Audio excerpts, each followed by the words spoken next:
Bakunzi twama dusangira ijambo ry'Imana mu kiganiro igihe c'impemburo, ndabaramukije amahoro ya Kristo. Ijambo dusangira mu gitabo ca Esiteri gice ca 6 umurongo wa 13.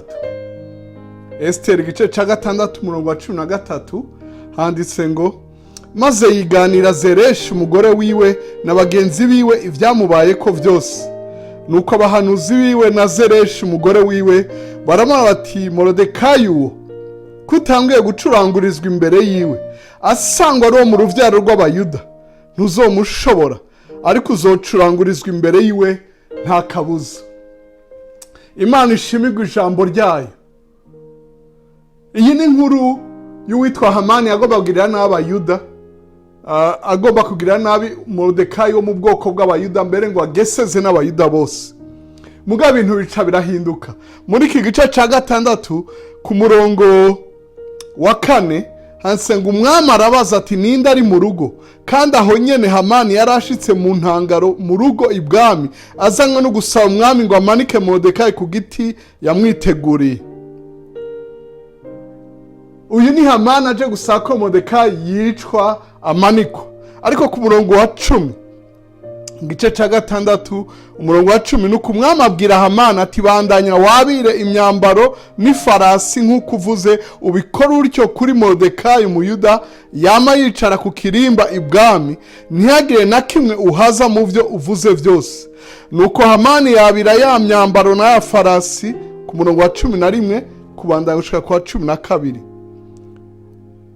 Nuko umurongo wa 10 nuko Hamani yabira ya myambaro na ya farasi yambika Morodekayi, amugendagendesha mu nzira mu gisagara, asemera imbere yiwe ati, umuntu umwami akunze guha icubahiro uku niko azohora agirirwa. Hanyuma Morodekayi asubira ku kirimba ibwami, ariko Hamani arihuta asubira iwe ababaye kandi yitwikiriye. Ku murongo wa 13 duhejeje gusoma ari umutwe w'iki cigwa cacu.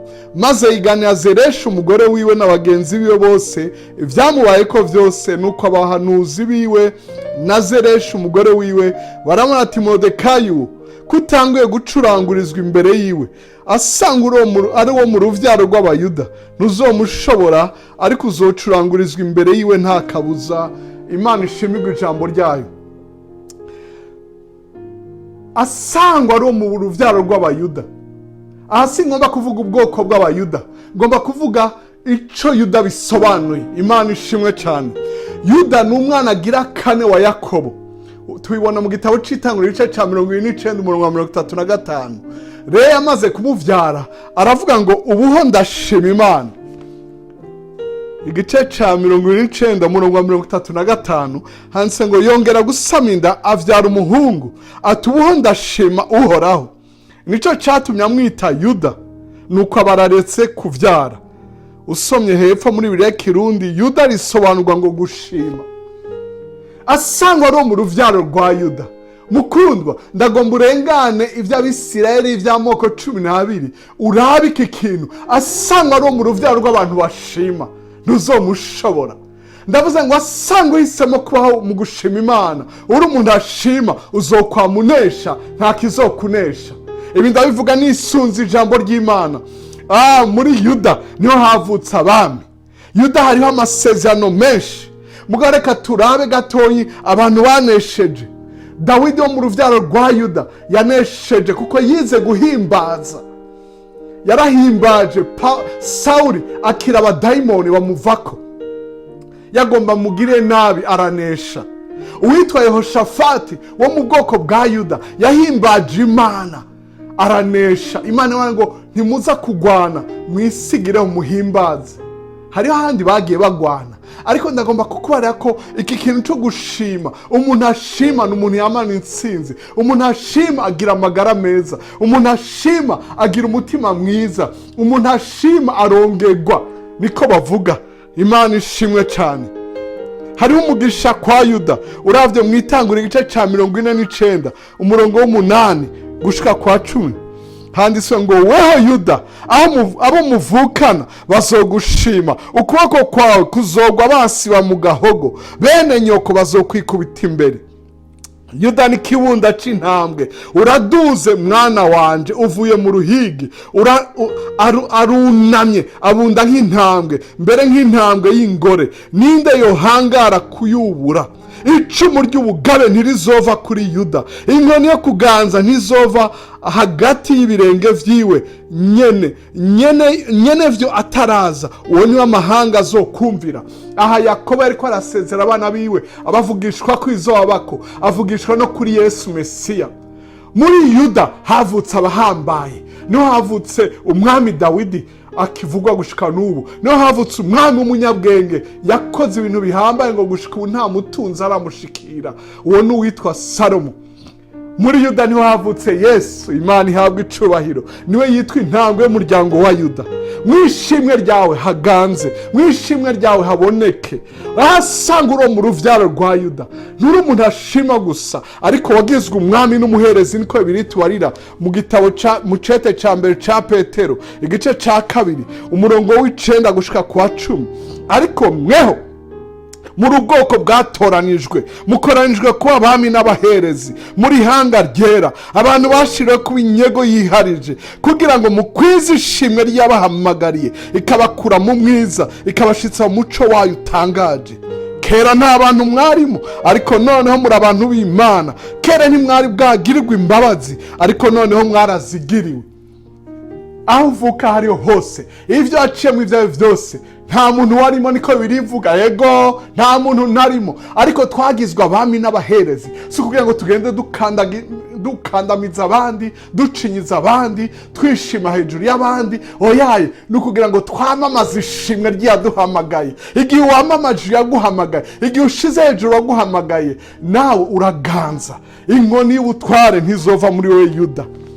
Umugore wa Hamani umwe aramushigikiye kugira n'abayuda, amaze kubona ivyo aravuga ngo Asangwa ari mu ruvyaro rwa Yuda.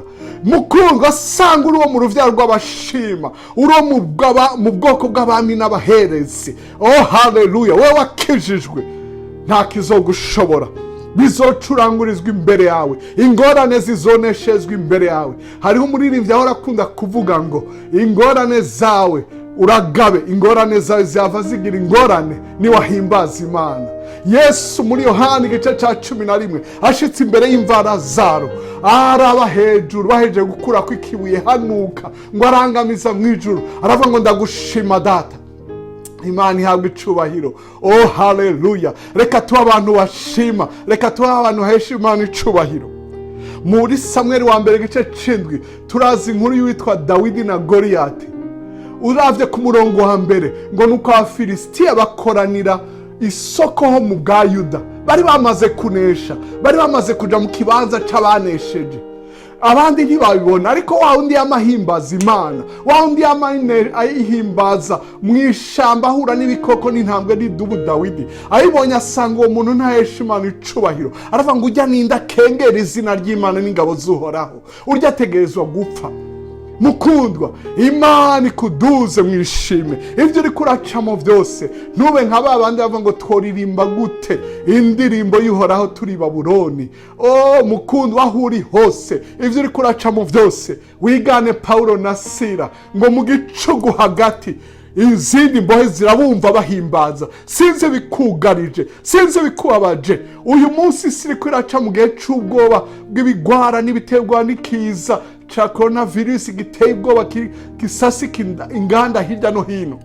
Uko biri kose uhimbaza Imana yawe, ushira Imana yawe hejuru, urondere guhesha Imana icubahiro, uzoronka intsinzi nkuko abakera babigize. Uzoronka intsinzi, uzoronka intsinzi. Modekayi yahesheje icubahiro Imana, abandi bagomba ngo bunamira umuntu, basenga umuntu, ariko babandanye guhesha Imana icubahiro, nayo iramugwanira gushikaho umugore wamugwanya muka Hamani avugishwa ati uwo muntu Asangwa ari mu bwoko bw'Abayuda, Asangwa ari mu ruvyaro rw'Abayuda. Simvuze ubwoko, uruvyaro. Turi abantu bavukiye mwishimwe, uri mu ruvyaro rw'abashima. Mwene data, ntiwifatanye n'abadashima, ntiwifatanye n'abidodomba, n'abagaya, n'abavumana, n'abavuga ibintazi. Ubu umuntu ashima, umenyekane nk'umuntu ashima. Imana ihabwa icubahiro.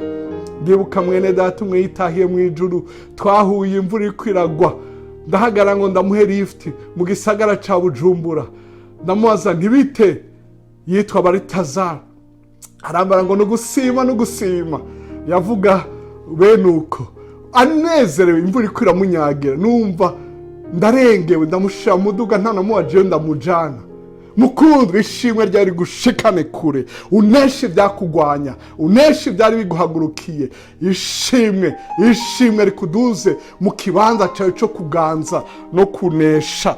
Imana iguhezagire, bimenyekane kuri mu ruvyaro rw'abashima, bimenyekane kuri umuntu yuzuye ishimwe. Imana igushoboze uvuge nka wa mwanditsi wa Zaburi ngo nzohimbaza Imana ibihe byose, kandi ishimwe ryiwe rizokwama mu kanwa kanje. Imana iguhezagire, Imana igushoboze kuririmba indirimbo nshasha, Imana ikuzuza ishimwe, uneshe ibihome binyiganyige, iminyororo ikuveko, bakizwe, ingwara zigende. Twarabonye abantu babohoka mu gihe cyo guhimbaza, twarabonye abantu bakizwa mu gihe cyo guhimbazwa. Nawe ufata akanya ko guhimbaza Imana, uyishimiye ibyo imaze kugukorera, maze igushoze gushikira ibyo utari bwabone. Urakoze kudutega yombi, uragahezagirwa n'umuremyi wawe, mu izina rya Yesu umwami n'umukiza wacu, amen.